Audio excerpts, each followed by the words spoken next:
we started a study to screen a lot of Lactobacillus species to find which of these 47 strains that we examined had the best beneficial effect on almost everything going on in the intestine: the adhesion to the epithelium, the production of vitamins and fatty acids. And by doing that in the lab, we picked out two species of Lactobacillus, Lactobacillus rhamnosus and Lactobacillus reuteri, which had almost all the beneficial effects on the intestine, and they grew well, and it was able to refine the bacteria after giving it to patients after 10 days. We could culture the same bacteria that we fed. The strains was discovered about in the middle of the 80s, and from there on we started to examine the possible positive effects from these strains. They were cultured from children, normal healthy children, and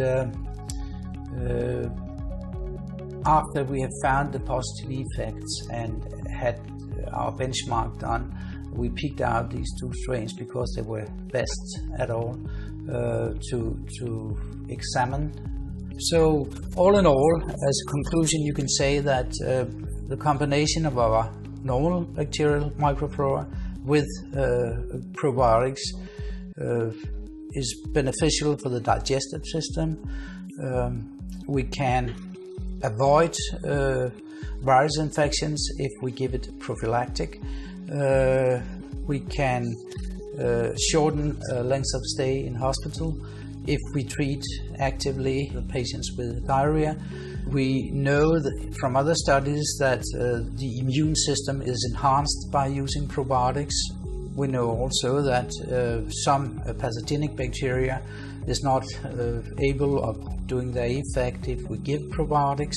We can altogether say that probiotic is very beneficial in many situations, from diarrhea to allergy, even respiratory diseases, urinary tract diseases, infections is